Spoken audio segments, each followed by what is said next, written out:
Welcome to the Self-Publishing Tips and Tricks Show, a series designed to give you insight into the world of self-publishing and marketing your books. Featuring your hosts, Shannon, the author behind the pen name S.C. Huston, Ben Pick, and Jamie, writing under the pen name J.M. Chaley. Join us several times each month when we interview authors about their self-publishing and marketing journeys, talk to industry leaders, and discuss books about writing, self-publishing, and marketing. Hello, everyone. I'm Shannon. I write under the pen name of S.C. Huston, and I'm a fantasy romance author. And today we are talking to Shelby Leigh, a best-selling author and poet who shares all of her marketing experience and knowledge through both her company and her YouTube channel, which is actually how I met her because she has presented at the AuthorTube Writing Conference. Actually, she's presented at 2 of them. So if you want to check those out, you can see her past presentations. And I'm super excited to have her on the show today. But before we talk to her, we're going to have a chance to give some updates on what's going on in our lives. And fortuitously, we're recording this very close to the time that it's going to come out, not months ahead. So we should be able to talk very, confidently about what we have going on. You say that, but I don't know. yeah, I guess I can start off. So I was accepted to AwesomeCon and Balticon and this local Kensington Road bookshop. They do a local festival. So I am prepping for those. I'm also writing on my 4th novel, but it is going very, very slowly. So I am trying to balance everything. And I don't think I'll have any updates between now and when this video comes out, but that is what I'm working on in the near future.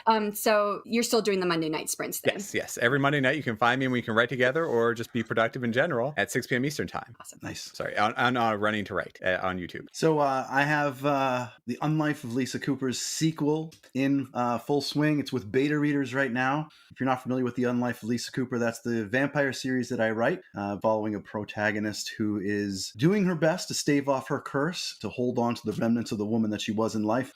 But, as usual, supernatural threats come in and come after the ones that she loves. So she's got to make some hard choices on how much she's willing to bare her fangs for what is right. How are you doing your beta reader process? How am I doing it? I'm fortunate enough to know a few folks who are willing, and then pooling. Are you just doing like documents? You're sending just documents out to them? Yeah, I do like batches of chapters. Okay, cool. And then I ask them questions, but the batches also come in Word format. So if they want to make notes in the margins, they can. Nice. And then I have specific questions that I ask them, and usually it the basic questions like, was anything confusing? Did you like it? Was there something that fell flat or whatever? But specific stuff too, like, I was worried about the pacing in the scene. Was the pacing okay? Calling out very specific chapters and scenes, characters, to make sure that everything's landing where I want it to land. So the process is going really well so far. Nice.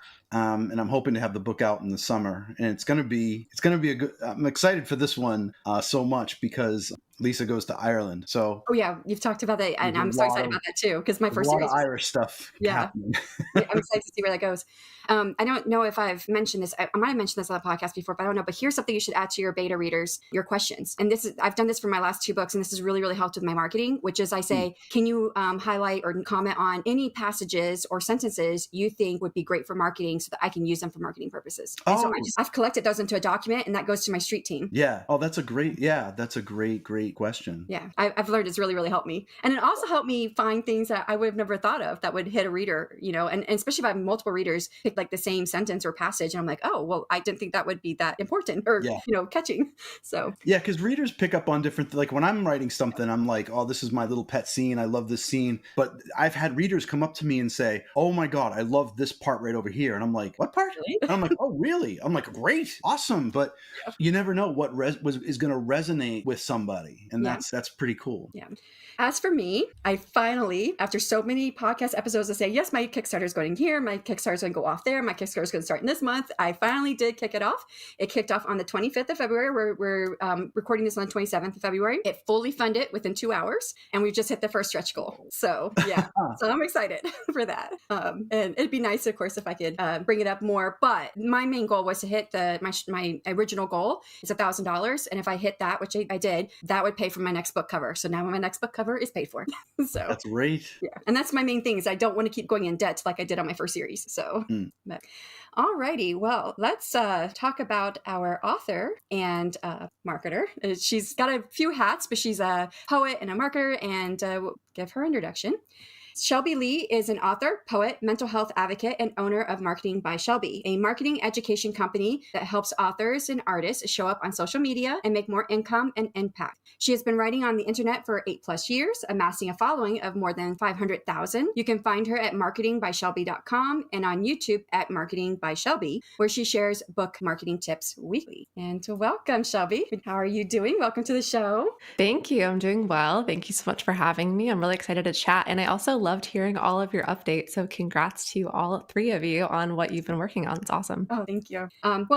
Would you take a moment to tell us anything that we might miss or just anything you want to add that doesn't make it into that short little bio?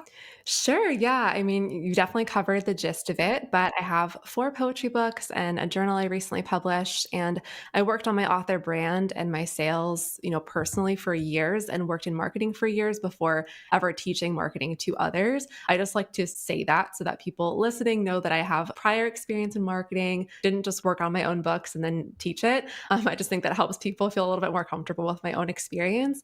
And both writing and marketing are huge, huge passions of mine. So I'm really excited to chat with you today about it. So whenever we do have someone on the podcast, I always do a deep dive as much as I can find. I don't always find a whole lot, but I think, did I find like way back in your Instagram that you got a degree in something that's closely related to marketing or something like that? Yes. Yeah. I went to school for communications and PR. Yeah, you did go pretty far back. But yeah, I studied marketing and PR.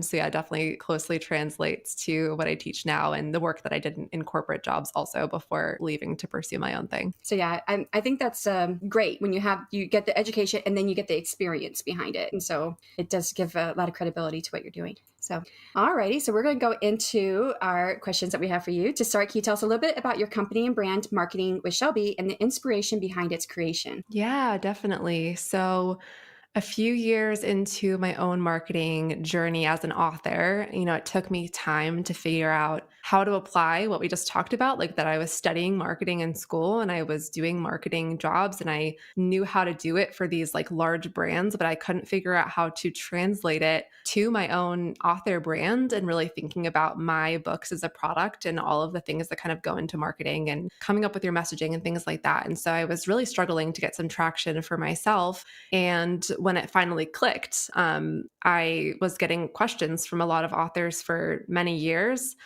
as I was growing and things like that, and saw so many authors just expressing their frustration around marketing and not feeling confident with it and it feeling overwhelming, and social media can be chaotic and fast changing, and all of that's still true today. And so I decided to start teaching other authors and then expanded also to teaching other types of creatives like artists and things like that, because it's pretty closely related. We're all marketing like creative work and products in some way. And so, yeah, I started Marketing by Shelby. It's been over 3 years and I have a lot of like low cost guides and programs. I really try to make it accessible to people because I know we all have certain budgets for our work. A lot of us are working full-time jobs and doing this as like a side thing. And it's a big passion. And so, yeah, over 8,000, we just crossed 8,000 people have been through some of my various programs.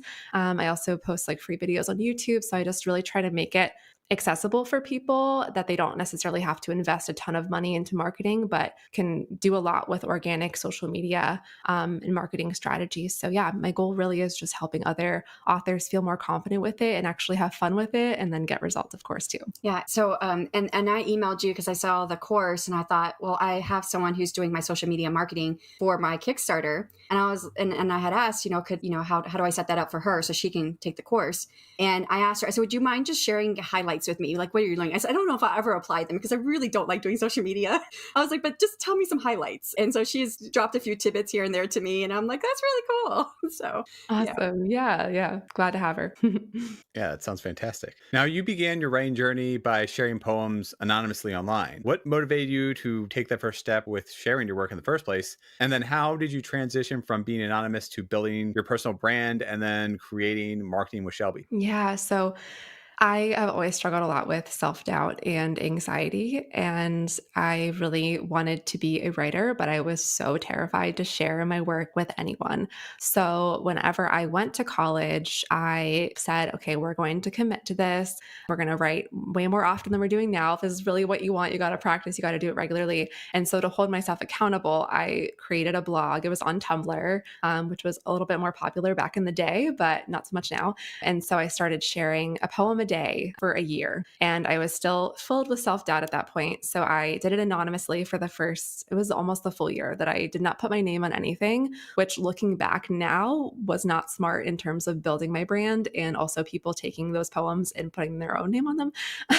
But I didn't know that at the time, and I just wanted to share my work. So over that year, even though I was anonymous, I did build up somewhat of an audience there and really found a community there and decided that it was time to put my name and face. Slowly but surely, it was definitely a learning process and took me some time. But I really, said if I'm going to commit to this and do this seriously, I need to be myself and put my name on things so people can start learning who I am and all of that. So that is how I kind of transitioned from anonymity to being a more personal brand, but it did take time. I remember even a couple years after that, I still had never done a video before. So that it was a gradual process that now I'm on video all the time. And it's become a lot more comfortable for me. So that was all across, a couple of years. And then I kept getting more and more comfortable. That's when I got on Instagram. And then a couple of years later in 2020 is when I started on TikTok. And to that point, I was fully into video and recording my poems and doing voiceovers and all of those things.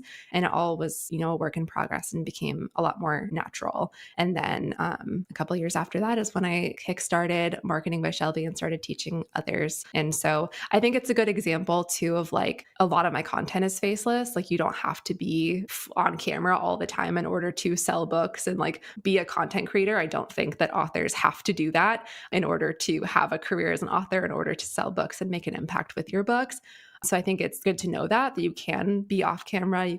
There's plenty of post types that you can share on social media to market your books that don't involve you being on camera all the time. But I do think that the connection really helped. And I saw that transition myself whenever I did go from being anonymous to putting my name and my face on things, that I was able to connect with people and they were able to connect with me a little bit better.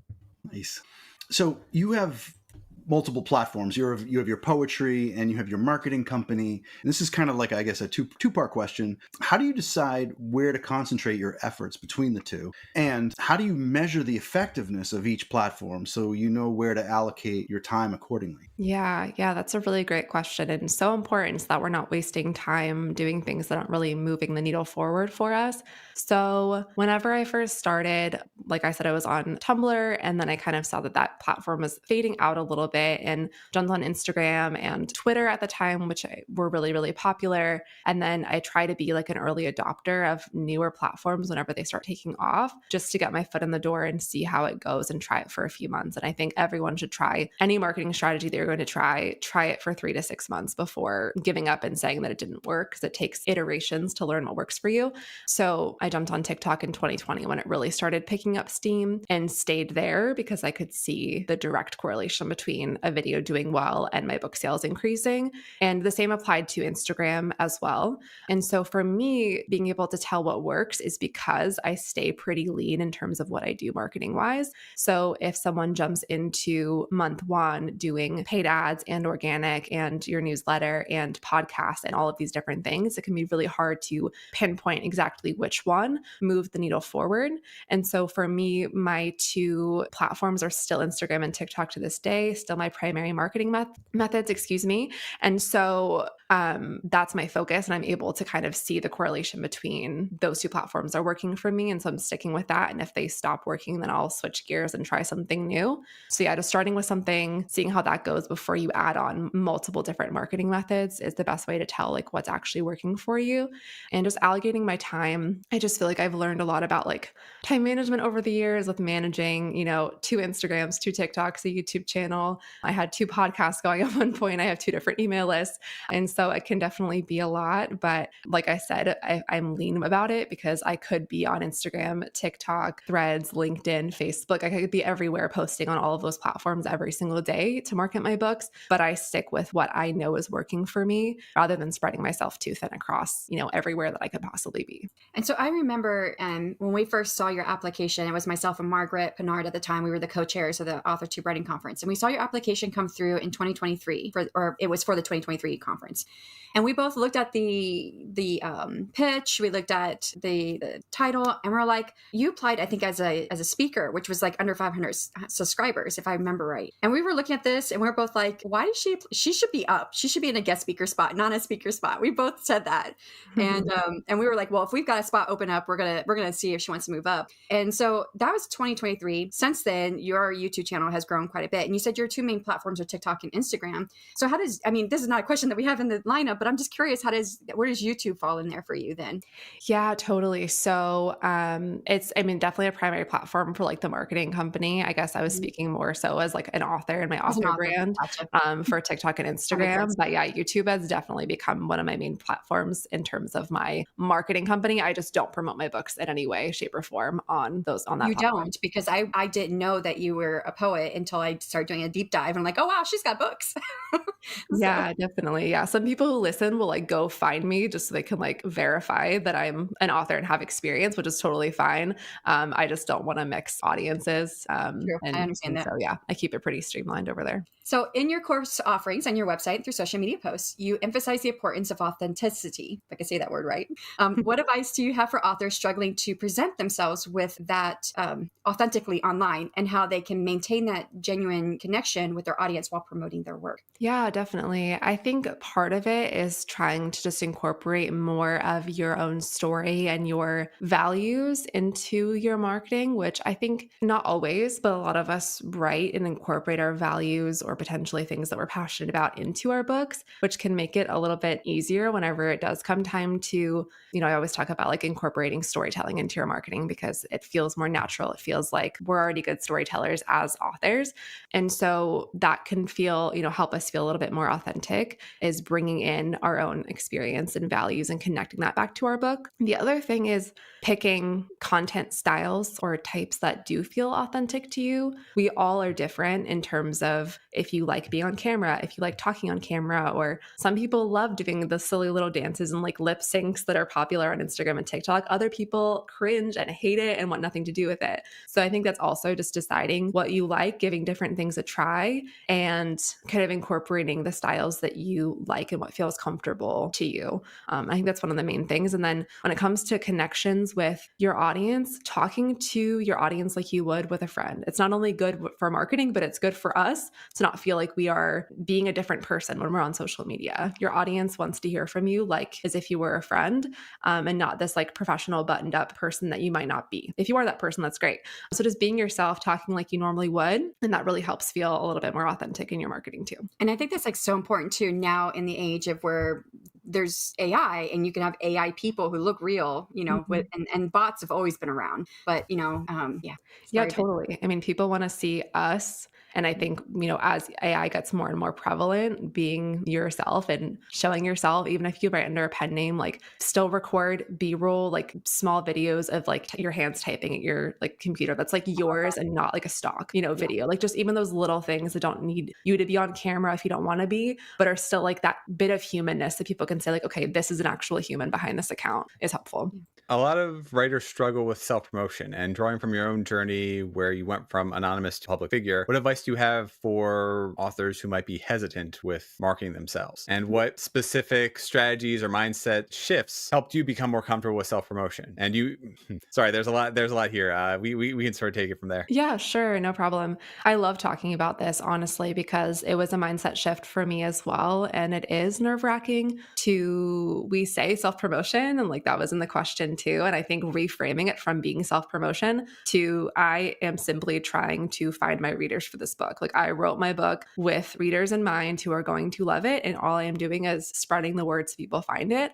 I think a lot of us think like, oh, marketing is pushy, it's salesy, it's like sliding into people's DMs and telling them to buy my book. And like, that's not what we're doing. We're opening up the possibilities of someone finding our books organically, whatever marketing platform that you're using. And also I think as authors, we are putting good into the world. We are not asking people for thousands of dollars. We are not doing sketchy things. things. Like, we are giving people entertainment, and people love books. They love to read. So we are adding good to the world. Whenever we're marketing our books, we're helping people find a book that they are going to love and, enjoy and spend time reading and rereading and telling their friends about. So if you could just keep that in mind and keep that ideal reader in mind, that's a mindset shift that has really helped me overcome feeling like I'm just talking about myself, I'm just promoting myself. No, really, I have a mission as an author, and I'm helping my readers, find my books. Yeah, and to reiterate what you had said previously, when you're competing with AI, you really want to be genuine. So it makes sense to not be anonymous and to stand in front of your work, no matter what that work is. Absolutely.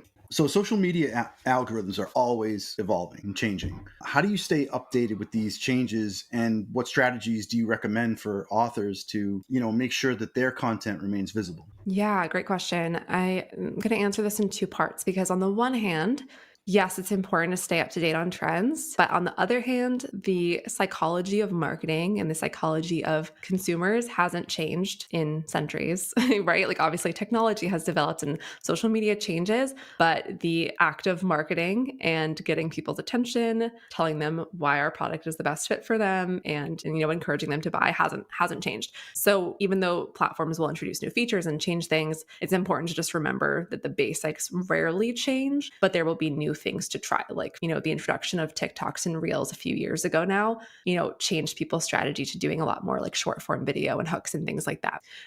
So to answer your question, staying up to date on social media trends, I like to follow the source. So Instagram, I follow the CEO of Instagram, who regularly posts updates as they happen. There's also a creators channel on Instagram that posts updates as well. And then I also follow and subscribe to Social Media Today, which covers and sends out like a daily digest of social media news. Since I also teach social media, it's very important for me to stay up to date on all of those things. I think it's maybe a little bit more than the average person might need who isn't in the weeds of marketing all the time and actually teaching it to other people. But if you do like that sort of thing, that sort of data and news on a regular basis, and you won't get overwhelmed by it, then you could definitely do that as well. Also, other social media management platforms will post studies on a yearly basis to just show general trends of what's happening. So for example, I just did like a breakdown video of Metrical, which is a social media management tool, and they did a full like research on thousands and millions of accounts. And so I broke that down to be more digestible than reading the full like 50-page report. But I do like to stay up to date with those and get a sense of what's trending and what platforms are growing, which ones are shrinking, and things like that. My social media manager is using Metricool for right now. So it's a good one. Yeah, she likes it. All right. So on your YouTube channel and in a podcast interview, you mentioned that TikTok has been instrumental in boosting your book sales with over 50,000 copies sold through the platform. What strategies have you found most effective on TikTok, and how can authors tailor their content to resonate with this audience? Yeah, great question. So yeah, TikTok has been my top sales platform. I feel like it is for a lot of authors, but that being said, it's definitely something that takes time to figure out for yourself, because there's no one size fits all technique that's going to work for everyone, and things have changed. So whenever I first started in 2020, a lot of what I did was showing my poems with a hook at the beginning and then reading the poem, like voicing over it. And so that means that sometimes they were longer, like 45 seconds, a minute long as I read the whole thing. And I saw like a shift a couple years ago now whenever they introduced carousels. So similarly to Instagram, where you could post multiple photos that people can swipe through. And so that became a really popular strategy, and authors still use it today. That's something that I still use today as well. So that's a good example of one that a lot of people think TikTok is all video, but actually a lot of us are posting slideshows basically of pictures. And so that's a really popular one that I recommend. And you'll hear me saying hook. And just to explain for anyone who isn't familiar, basically social media, we have short attention spans and we have like 1 second to hook people's attention. And so we want to hook people in by having something on screen that grabs attention and gets people to keep reading or to keep watching the video. And so with our hooks, we can be very specific on the audience that we're looking to reach, whether that's by like specifically calling out like, hey, romance readers, like it could be as simple as that. And then romance readers will will be like, hey, they're talking to me. For me, I write a lot about mental health. And so I'll use things like, this message was meant to find you today. This message about anxiety was meant to find you today. POV is popular. So like POV, you're feeling really anxious and then you find this poem. So like that's going to be something totally different than what, a fantasy author would use. So it's really about finding what hooks your audience. But I definitely would recommend the carousel style. And there's different ways you could do that. There's authors who will share like screenshots from like the ebook and like really potent or emotional quotes from the book, and people can just swipe through and read it and get a sense of what the book's about. You can use imagery that depicts the vibes of the book, the aesthetics of the book. So there's all sorts of things that you can do. But I think the best thing is going on TikTok and searching for your genre and just seeing what readers are saying, listening to readers and authors, but just seeing like what they're posting about, what they're talking about in their favorite books. You'll get a good insight of what you can pull from your own books to use in your marketing. When you said that point of view videos, remind me that we had an author here on the podcast. It was last year. He's a thriller author, and I saw his YouTube shorts, which I think he said he put those in other places too, where he was like, he would talk as if he was the character, but you didn't know. And he says, I'm going to separate you from your family. I'm going to tell them all the negative things you're doing. And so when this happens, they're going to believe that you're the one that's at fault. And so if you like that, you'll like my book. Yeah. And I was like, that was so good the way he did that. Because at first I'm like, what? And it like gets your emotions going. So yes, that is a good one. I've seen some authors of different genres do that one as well. So yeah, as long as you make it clear somewhere so that way you actually get sales that it's from your book. But yeah, I think that's a really good strategy to hook people into your story. Yeah, if we're thinking about the same person, they also impersonated one of the killers in their story too. So it got like really dark really quickly. I don't think I've seen that one. I'll have to go look it up. We might not be thinking. We've definitely interviewed somebody who uses that same strategy, and I don't know if we're thinking about the same person. I think we've interviewed multiple people who've done the same strategy. I don't know if it's the same person that we're thinking of. Maybe, yeah. We can talk offline. Now, Shelby, it's really surprising to learn that you only spend an hour to an hour and a half each week on TikTok content creation. So can you share the process for producing effective marketing strategies while doing it and respecting your time? Yeah, definitely. So I think first to set expectations whenever you're first starting on TikTok, it will take you more time than that to figure out what works for you. But since I've been doing it for a few years, I've really gotten it down to a pretty quick science, and I know the hooks that work for me. And I have found really with myself and a lot of clients that I've worked with over the years that sticking to the same style is really effective on TikTok. That way the algorithm knows what to expect and your audience knows what to expect. And so once I found what works, I did the same style of video for years, and I've been doing the carousel style for years as well.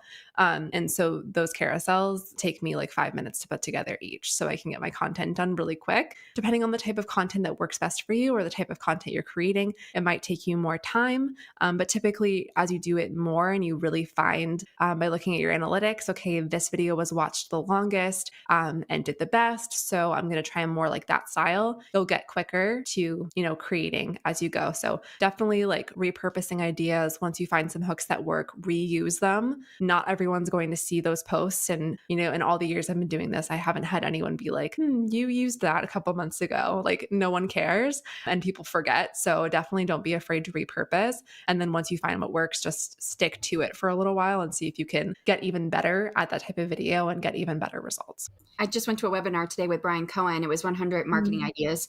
And he said the same thing with repurposing. Same thing. Yeah, it's brilliant. It's so helpful. Can you share some tools or resources that you have that have been helpful in your marketing, and what you might believe are essential among them for authors looking to enhance their own promotional activities?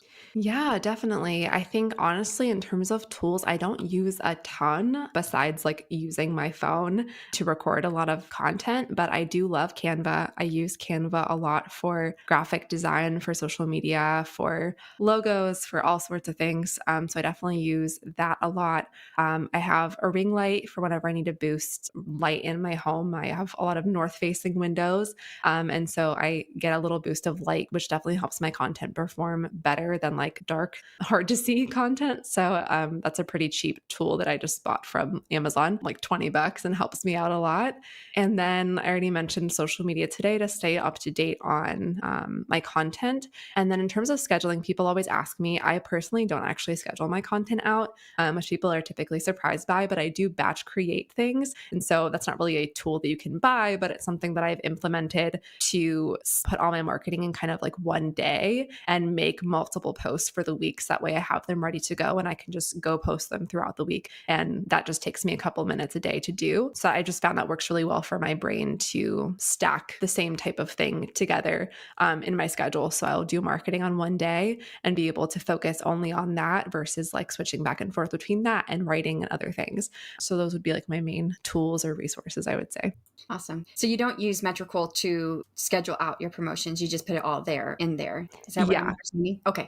Yeah. Because I think my social media manager, she's using it to schedule out my promotions. So yeah, nice. Yeah. I don't know why I just never got into scheduling. I've tried it. I've tried like all the different scheduling platforms, and I just really like being in the moment and posting when I want to post and then interacting with people for a few minutes, responding to comments, things like that. So, but everyone has a different style and a lot of people love scheduling. So definitely do it if that's what works best I for you. understand that. She did tell me, she's like, you really should get on there when they go live so you can interact with people. I'm like, I don't like being on social media. Yeah, I understand. I know I should do it. I love making images. I make videos all the time. I do all this stuff creatively, but it's something that like stops my brain when it comes to social media. I don't know. Other than, I mean, YouTube is kind of a social media in a way, and I love doing YouTube. So me too. Yeah.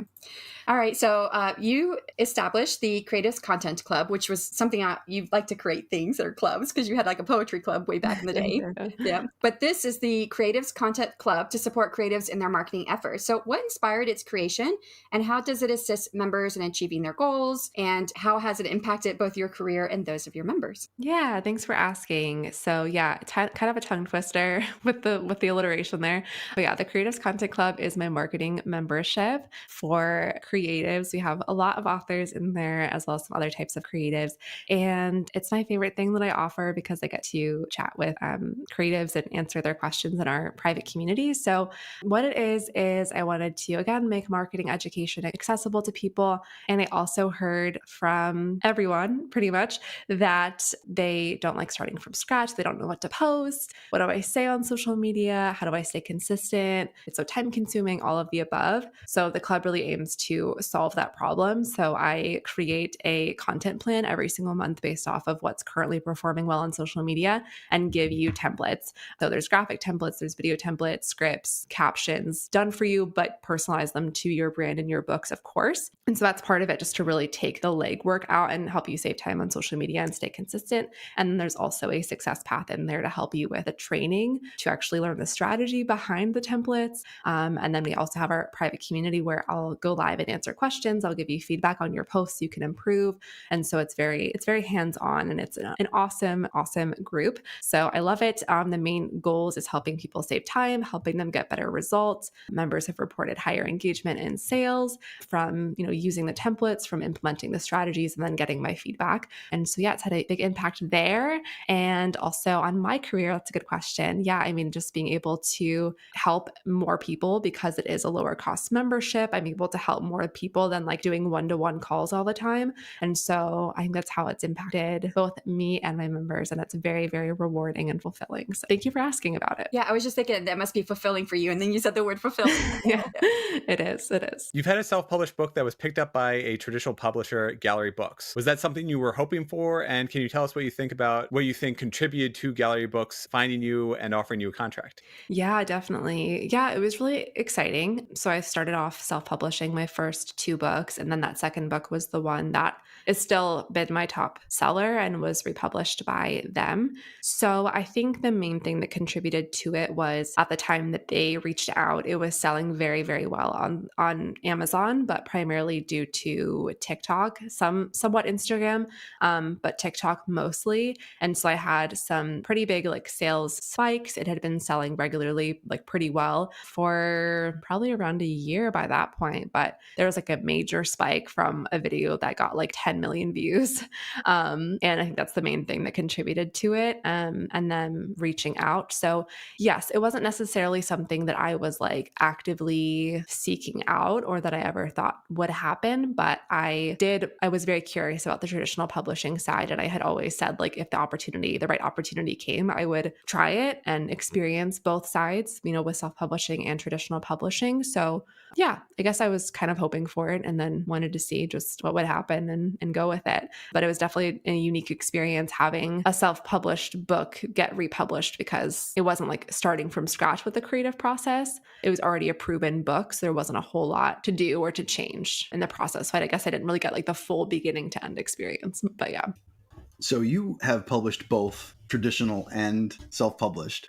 Are some of the unexpected challenges and benefits of each? And how have you marketed each? What are the differences in your marketing strategy between traditional and self? Yeah.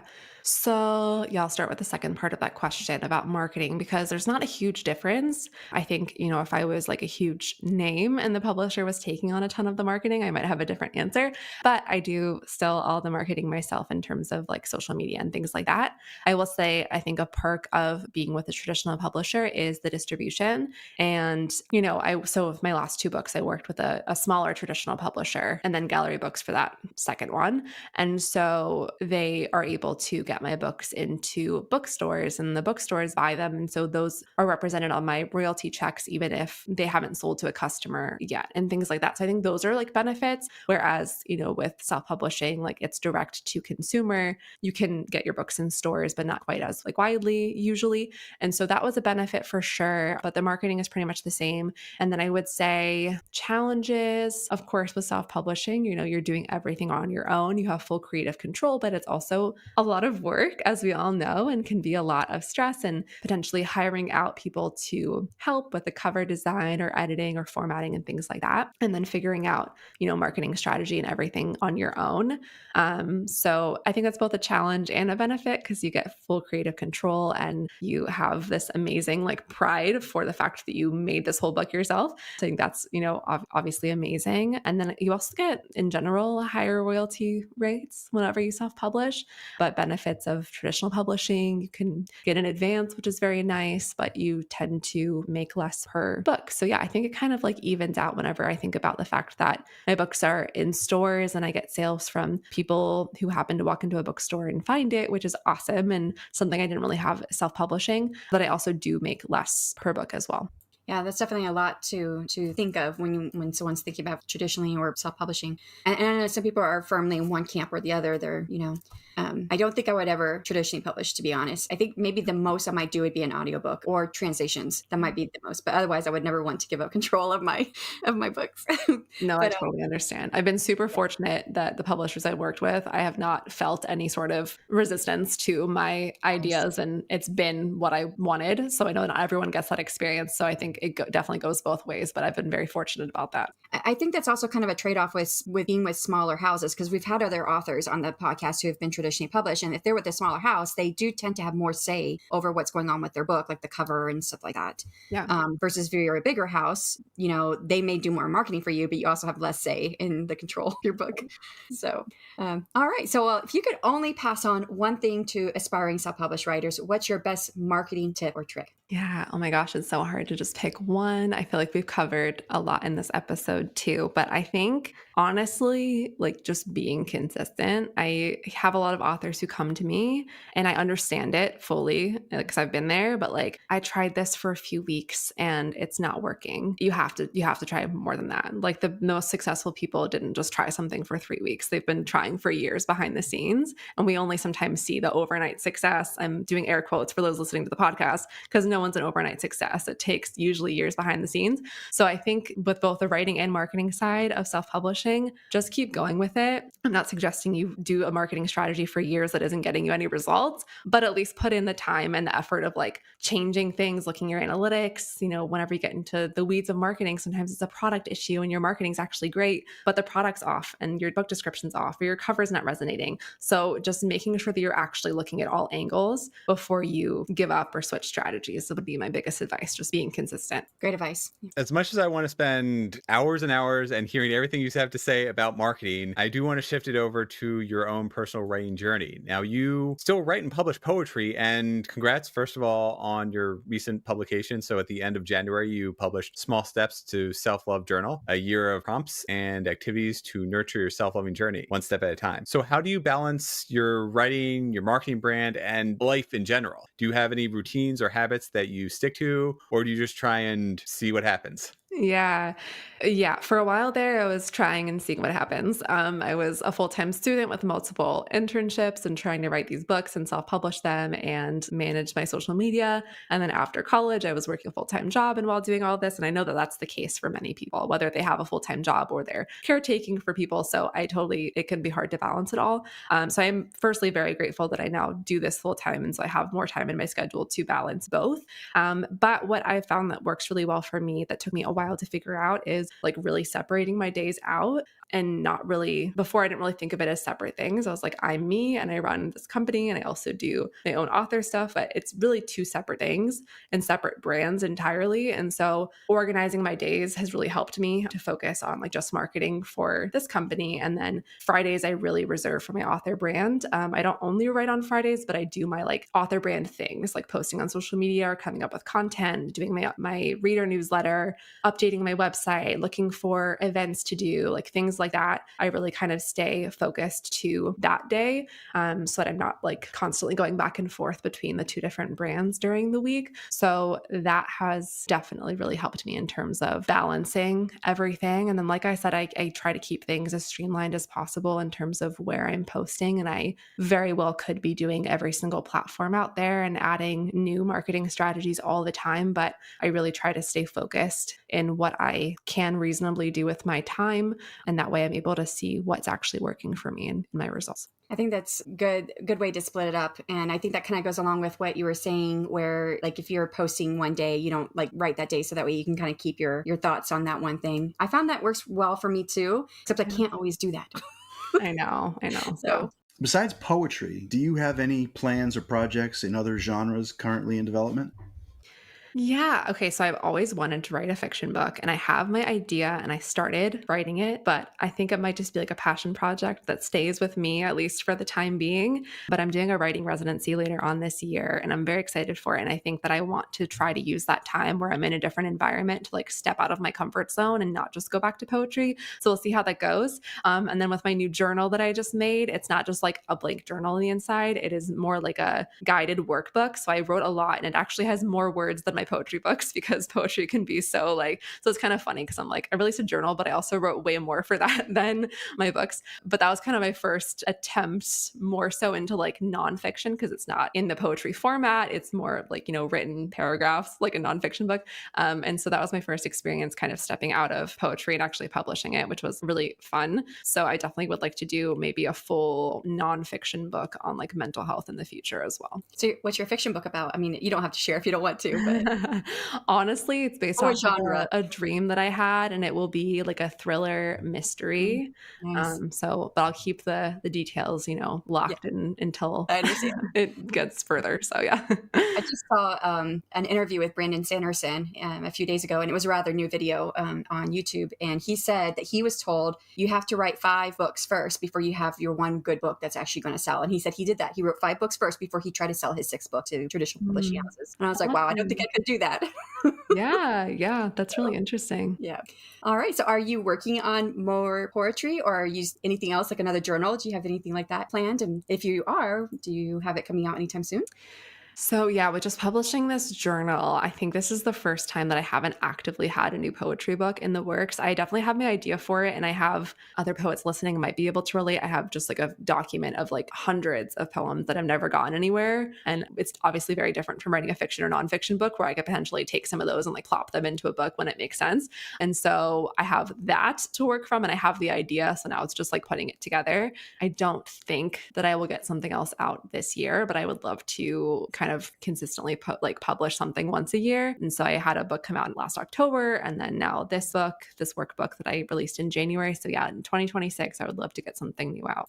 And I know you said you want to do something nonfiction with mental health, but have you thought about taking like all of you do a lot of videos, but you're going to have the transcripts and stuff. I don't know if you do blog posts from your videos or whatnot. I'm just now starting to like repurpose into. So you could like bring all of that into actually a nonfiction book as well and sell that. That's so true. Yeah, I've thought about that. I'm like, do I want to change my name, my brand under mental health and like poetry into starting to write marketing books? But yeah, I could definitely see that being super valuable as well. So yeah, I mean, because you have the information, it's just pulling it all together and the right format for a book. But yeah, I mean, you've got tons and tons of content that you could put into that. You're so right. You're so right. Yeah, I'll definitely think more about that because I think that's a really good idea.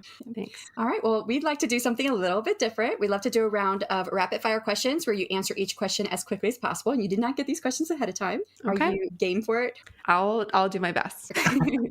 Are you a morning person or a night owl? More of a morning person now. Yeah. Coffee, tea, hot chocolate, or energy drinks? Thank you for including hot chocolate. Absolutely hot chocolate. Your personal favorite social media platform? Ooh, I'm going to say Instagram. Complete the sentence. The best thing about helping authors is... Oh my gosh, helping them feel more confident and like they just know that they can do it. They can market their books with confidence and not be afraid. Love it. What is the best thing you've learned from working with indie authors? Oh, that we're all just so passionate about our books and we just all want to make an impact. And that we all just write with so much passion and love with our books and just want them to be seen by people. Yeah. Favorite time of day to create content? Ooh, that's a good question. I would say afternoon because I'm a morning person, like I said, but like I need some time to wake up and for my brain to wake up. So I would say afternoon. One book you believe everyone should read? Ooh, okay. So my favorite book, like fiction, is A Thousand Splendid Suns by Khaled Hosseini. So powerful. Can you please complete the sentence? The best thing about writing is? Healing myself. It's so therapeutic. Favorite poet? Oh my gosh. Yeah. I don't know if I can do that. Emily Dickinson is like the one that really brought me into the poetry world. So we'll leave it at that, but I have so many. Favorite way to unwind after a busy day? I love to read fiction and take my brain away from like business and just hang out on the couch, have hot chocolate. I genuinely do have hot chocolate all the time. I'm not a coffee or tea person. So thank you again for including it. So that's probably my favorite way to unwind: couch reading, hot chocolate. If you could collaborate with any author, who would it be? Oh my gosh. This one's harder. I'm going to say, just because she's the first person that comes to mind, Ruby Kaur, who's a very like well-known modern poet. Well, you've answered all of our questions. And I do want to say the hot chocolate and energy drinks, that has slowly made it into our questions because we used to ask, tea or coffee. And someone's like, well, I like hot chocolate. So we put that in there. And then someone's like, no, I like energy drinks. So we put that in there. That's so funny. That question just keeps getting bigger. Yes. But that's so funny. Love it. Well, before we wrap up, you want to please tell our listeners where they can find out more about you, your company, and your books. Yes, thank you. So I'm at Marketing by Shelby here on YouTube, and marketingbyshelby.com is where you can find my website. I have some freebies on there, free content kit, a couple other things. And then I also have all of my guides and resources in my membership if that's of interest to you. And I'm also at Marketing by Shelby on Instagram for tips there as well. And then on the author side, I'm at Shelby Leigh Poetry, and you can find my books under the name Shelby Leigh on Amazon or wherever you like to get books. Thank you. Thank you so much for joining us today and giving us your insight and your experience. We really appreciate you coming on. Thank you so much for having me. I really appreciate the thoughtful questions and all of your time as well. Well, this episode wraps up our 6th season of the podcast. We'll be back with twice monthly episodes in season 7 starting in July. And we do have a couple of off-season episodes planned. On April 15th, I'll talk with Elaine Canyon about self-publishing on a shoestring budget. And that's sure to be an awesome conversation. I'm looking forward to that and getting their insights. And until then, that will conclude. Bye, everyone. Thank you so much to our incredible listeners and viewers for joining us on our exploration of everything self-publishing. We hope you found our podcast to be a treasure trove of insights and inspiration. If you've enjoyed the show, please consider leaving a review on your favorite podcast platform or thanks on our YouTube episodes. Don't forget, you can catch all of our past episodes on YouTube, Spotify, and other major podcast platforms. Keep writing, keep publishing, and we'll see you next time.